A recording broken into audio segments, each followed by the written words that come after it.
Hello everyone, welcome back to our channel. ఈరోజు మన ఛానల్లో వచ్చేసరికల్లా చాలా మంది కొరమీను సాగు చేస్తున్నటువంటి రైతుల నుండి అయితే ఒక ఈ మధ్య కాలంలో మాట్లాడుతూ ఉంటే సార్ కనీసం పెట్టుబడి కూడా రాలేదు.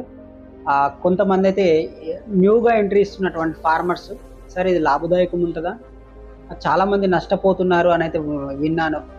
ఇది నిజమేనా, అసలు ఒకవేళ పెట్టుబడి అయితే ఎంత అవుతుంది, మేము ఏ విధంగా ప్రికాషన్స్ తీసుకొని కల్చర్ వేయాలి అని అయితే చాలామంది అడుగుతూ ఉన్నారు. ఇంకొకటి ఏంటంటే మరీ ముఖ్యంగా ఆల్రెడీ చేస్తున్నటువంటి ఫార్మర్స్ దగ్గర నుండి చూసుకుంటే చాలా మిస్టేక్స్ అనేది ఉన్నది. మొట్టమొదటి మిస్టేక్ ఏంటంటే ఫార్మర్కి సరైన అవగాహన అనేది ఈ సాగు పైన లేకపోవడం వల్ల. ఇంకొకటి ఏంటంటే తను స్టార్ట్ చేసే ముందు ఆ రైతుని ఈ రైతుని అనే విధంగా అప్రోచ్ అయ్యి ఆ రైతు యొక్క అనుభవాలను తీసుకొని సాగు అనేది స్టార్ట్ చేద్దామని అనుకుంటాడు. ఆ రైతు కూడా పోనీ ఏమైనా ఎక్స్పీరియన్స్ ఉన్నా రన్నింగ్ కల్చర్లో ఉన్నటువంటి క్యాండిడేట్ దగ్గరికి వెళ్ళి మీరు ఇది ఎలా చేస్తున్నారు ఏంది అంటే ఆయన ముందే చెప్తాడు, లేదు బాగానే ఉంది, సూపర్ ఉంది, దీంట్లో 300 రూపాయల కాడికి అమ్ముకున్నా నాకు ఇన్ని లక్షలు వస్తే నాకు ఇన్ని లక్షలు పోతే నా పెట్టుబడి ఇంత నాది ఇంత అన్నట్టు చెప్తా ఉంటాడు. ఇక ఆయన ఉన్నంతసేపు ఇరగదీస్తాడు. కానీ ఫైనల్గా చూసుకుంటే అదే రైతు ఇంకా కొద్ది రోజులు అయినాక మాట్లాడితే లేదు నేను నష్టపోయాను, చాలా వరకు లాస్ వచ్చింది, నేను చేసినటువంటి మిస్టేక్స్ అని ఆయన్నే మళ్ళీ చెప్తా ఉన్నాడు. ఈ విధంగా చూసుకుంటా ఉంటే అసలు ఒక రైతు ఇంకొక రైతు దగ్గర కన్సల్టెన్సీ తీసుకోవాల్సిన అవసరం లేదు. తను ఫెయిల్యూర్స్ని కూడా ఎక్స్పీరియన్స్ కింద కన్వర్ట్ చేసి చెప్తా ఉంటారు. అది సరైనది కాదు. మరీ ముఖ్యంగా చూసుకుంటే ఆ రైతు నష్టపోయింది కాకుండా ఇంకొక రైతుని ఏ విధంగా నష్టం చేస్తాడంటే, నేను ఈ ఫీల్డ్లో నేను దాదాపు ఇన్ని లక్షలు నష్టపోయాను, దీన్ని రికవరీ చేసుకోవాలనుకుంటే ఎక్కడ పొడగొట్టుకున్నానో అక్కడనే లెక్కోవాలనే థాట్ తోటి ఏం చేస్తున్నారంటే చాలామంది రైతులు 2021 నుండి 2024 వరకు కూడా చాలామంది రైతులు సీడ్లో ఎంట్రీ ఇవ్వడం అయితే జరిగింది. మొట్టమొదటిది ఏంటి అంటే సీడ్ అమ్మి డబ్బుల్ని పోగు చేసుకోవాలి. ప్రాపర్ కన్సల్టేషన్ లేదు, ప్రాపర్ ఐడియా లేదు, కల్చర్ పైన అవేర్నెస్ లేకుండా ఇంకొక రైతుని దింపడం అయితే జరుగుతూ ఉన్నది. దీనివల్ల ఎక్కువ మంది రైతులు ఈ 3 సంవత్సరాలలో నష్టపోవడం అయితే జరిగింది. ఒకవేళ ఆ ఫార్మర్ కనుక వేరే వాళ్ళని అప్రోచ్ అయితే తాను నా దగ్గరికి రాడేమో అనే భయంతో సీడ్ తానే సప్లై చేయడము, ఫీడ్ తానే సప్లై చేయడము, అలాగే మెడిసిన్స్ కూడా తానే సప్లై చేయడం అనేది జరిగింది. కేవలము తను ఫామ్ చూడడానికి వెళ్ళినప్పుడు తన కాంటాక్ట్స్ తీసుకొని మీరు సప్లై చేయండి, నేను సీడ్ తెప్పిస్తాను, నేను మెడిసిన్ తెప్పిస్తాను, నేను ఫీడ్ తెప్పిస్తానని తనకు ఒక కన్సల్టెన్సీ అనేది ఇవ్వడం అయితే జరిగింది. కొన్ని ఫైనల్గా తాను ఏమైనా సక్సెస్ అయ్యాడా అంటే ఆయన ఏం సక్సెస్ అవ్వడు. ఏమైనా ప్రాపర్ డిసీజ్లు వచ్చినాయి అంటే చేతులు ఎత్తేసి వేరే వాళ్ళని అప్రోచ్ అవ్వండి అని చెప్పడము, లేదంటే కొంతమంది అయితే ఫోన్స్ రెస్పాండ్ అవ్వకపోవడం జరిగింది. ఈ విధంగా చూసుకుంటే చాలా వరకు ఫార్మర్స్ నష్టపోయారు. మరీ ముఖ్యంగా చూసుకుంటే కల్చర్లో మొట్టమొదటిది సీడ్.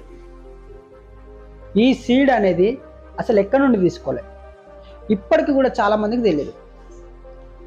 నేను ఒక క్వశ్చన్ వేస్తూ ఉంటాను. ఆంధ్రప్రదేశ్లో రొయ్యల సాగు అనేది బీభత్సంగా ఉన్నది. అసలు రొయ్యల సాగు చేస్తున్నటువంటి రైతులు వైల్డ్గా దొరికేటువంటి రొయ్య పిల్లని తీసుకుంటారా అంటే కృష్ణా నది గోదావరిలో కూడా కొంతవరకు రొయ్య పొట్టు దొరుకుతుంది, దాన్ని తీసుకెళ్ళి కల్చర్ చేస్తారా, లేదంటే హ్యాచరీ నుండి తీసుకున్నటువంటి సీడ్ తోటి కల్చర్ చేస్తారా? అబ్సల్యూట్లీ చాలా మట్టుకు హ్యాచరీ నుండి ప్రిపేర్ చేసినటువంటి సీడ్ని తీసుకెళ్ళి కల్చర్ చేస్తారు. ఎందుకంటే బయట దొరికింది డిసీజ్ రెసిస్టెంట్ ఉండదు, ప్రాపర్ గ్రోత్ వస్తా రాదా అనేది తెలియదు, అది ఎక్కడ పెరిగింది ఎలా సర్వైవ్ అయింది అనేది తెలియదు, దానివల్ల నష్టపోయే అవకాశం అయితే ఉంటుంది అనే ఒకే ఒక థాట్ తోటి అయితే హ్యాచరీ పిల్ల మాత్రమే తీసుకుంటారు.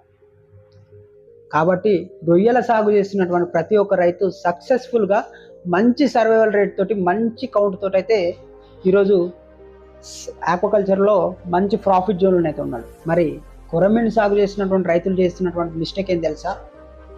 కొన్ని ప్రాంతాలలో వైల్డ్గా దొరుకుతున్నటువంటి సీడు కేవలం తక్కువ రేట్లో వస్తుందనే ఒకే ఒక ఆలోచనతోటైతే హ్యాచరీ పిల్లను దూరం చేసుకొని తక్కువ ఖర్చుతోటి మనం పిల్ల తెచ్చుకొని కల్టివేషన్ చేయొచ్చు అనే ఒక నమ్మకంతో అయితే బయట నుండి సీడ్ అనేది తీసుకుంటా ఉన్నారు. కానీ నిజానికి చెప్పాలంటే బయట నుండి తీసుకున్నటువంటి సీడ్లో కేవలం కొరమీనే వస్తుందా అంటే కొరమీన్ రాదు. ఇందులో చెన్నా ఫ్యామిలీస్లలో 4 రకాలు ఉంటాయి. మొట్టమొదటిది చెన్నా మార్లియస్, చెన్నా స్ట్రైటస్, చెన్నా గచ్వా, చెన్నా ఫంక్టాటస్. ఈ చిన్న మార్లియస్ చిన్న స్ట్రైటస్ కనుక వచ్చింది అనుకుంటే మీకు ఎఫ్సిఆర్ పెరిగినప్పటికీ కూడా మంచి హీల్డింగ్ వచ్చే అవకాశం అయితే ఉంటుంది.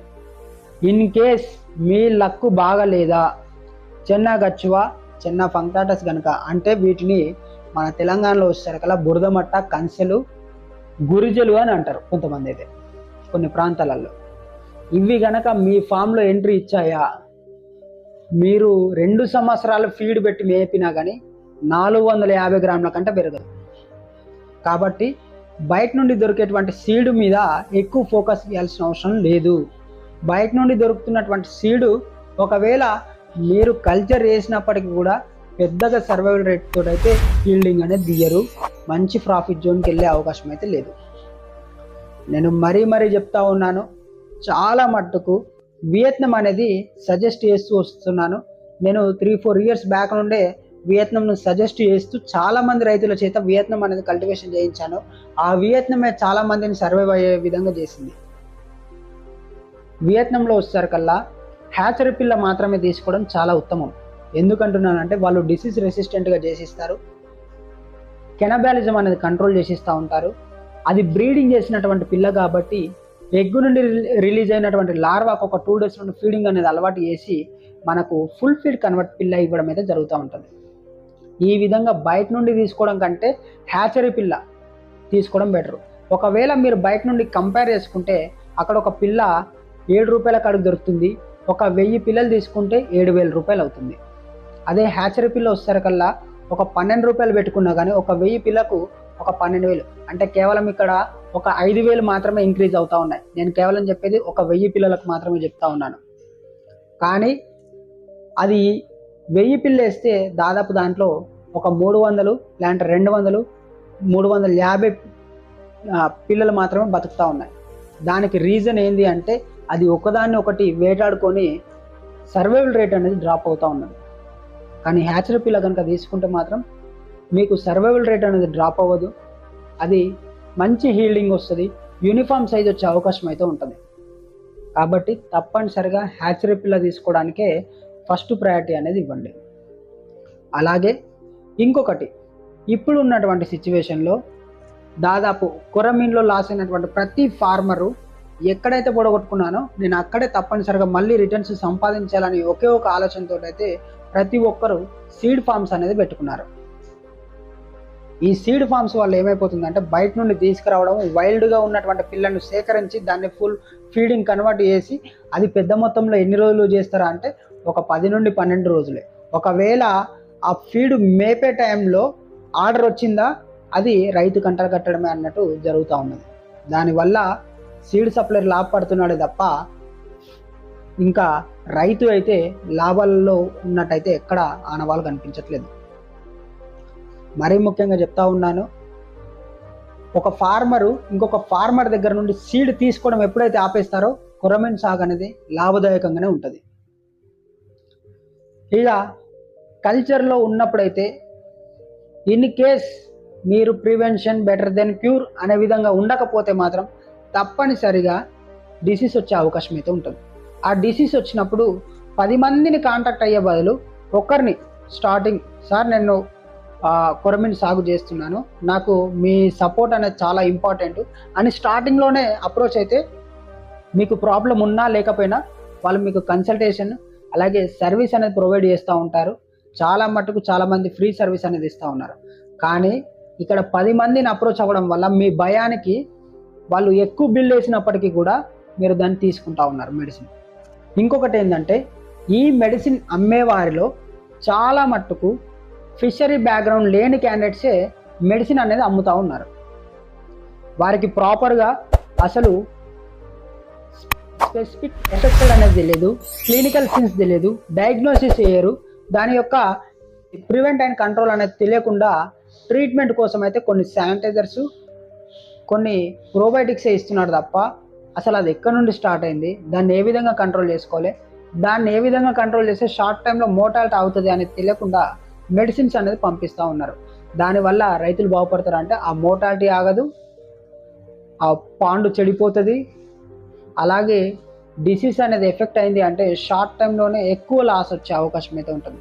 కాబట్టి అసలు వాళ్ళ యొక్క బ్యాక్గ్రౌండ్ ఏంది, ఫస్ట్ వాళ్ళు ఎన్ని సంవత్సరాల నుండి ఈ ఫీల్డ్లో ఉన్నారని కాదు, ఈ ఫీల్డ్లో ఎన్ని సంవత్సరాల నుండి మెడిసిన్స్ అమ్ముతున్నారని కాదు, వాళ్ళు ఫిషరీ బ్యాక్గ్రౌండేనా అనేది తెలుసుకోవాలి ఫస్ట్.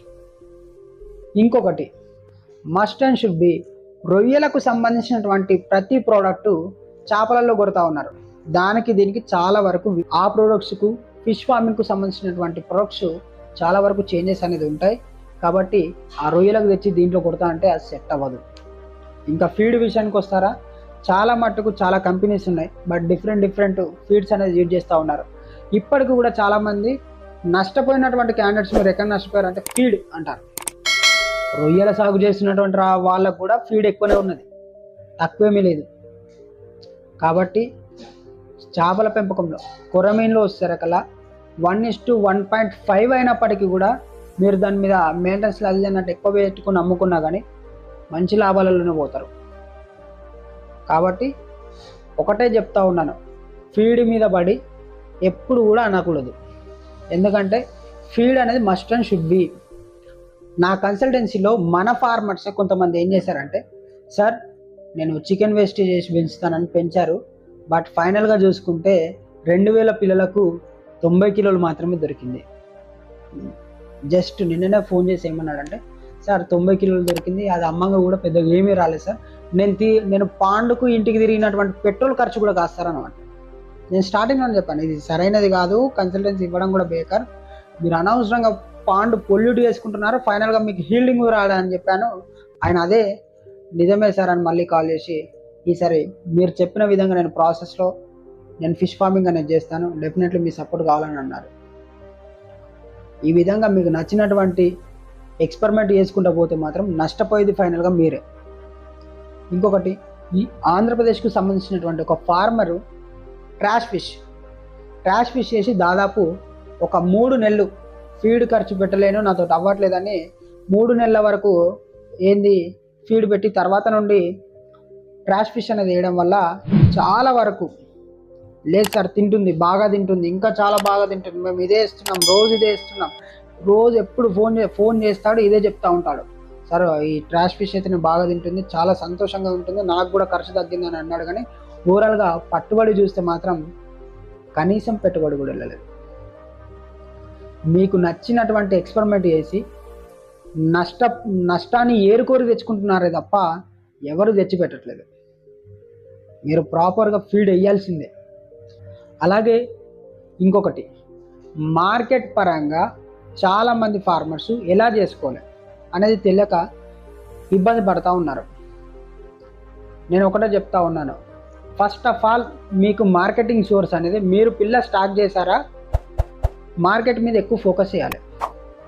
ఎక్కడైతే మన ప్రోడక్ట్ ఫిక్స్ అవుతుంది, ఎక్కడైతే మన ప్రోడక్ట్ సేల్ అవుతుంది, ఎవరిని పట్టుకోవాలి, ఎలా పట్టుకోవాలి, నా దగ్గర ఎంత బేరానికి ఆడాలి అనేది ముందు నుండే మీ దగ్గర స్టాక్ లేనప్పటికీ కూడా మీరు కొంతమందిని బయ్యర్స్ని అప్రోచ్ అయ్యి వారికి చెప్తా ఉండాలి, మా దగ్గర ఇంత స్టాక్ ఉంది, నీకు కావాలంటే సప్లై చేస్తాం, అట్లా ఇట్లా చెప్తా ఉంటే మీకు ఒక మార్కెట్ మీద ఒక గ్రిప్ అనేది వస్తూ ఉంటుంది.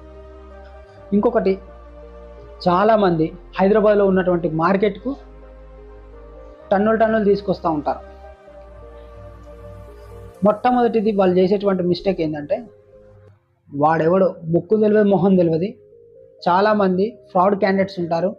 అక్కడ గమనించుకోవాల్సినటువంటి విషయం ఏంటంటే, మీరు స్టాక్ పెట్టారా, అది అమ్మినరా, దాని యొక్క డబ్బులు ఇమ్మీడియట్లీ ఇచ్చే విధంగానే చూసుకోవాలి, ముందే మాట్లాడుకోవాలి.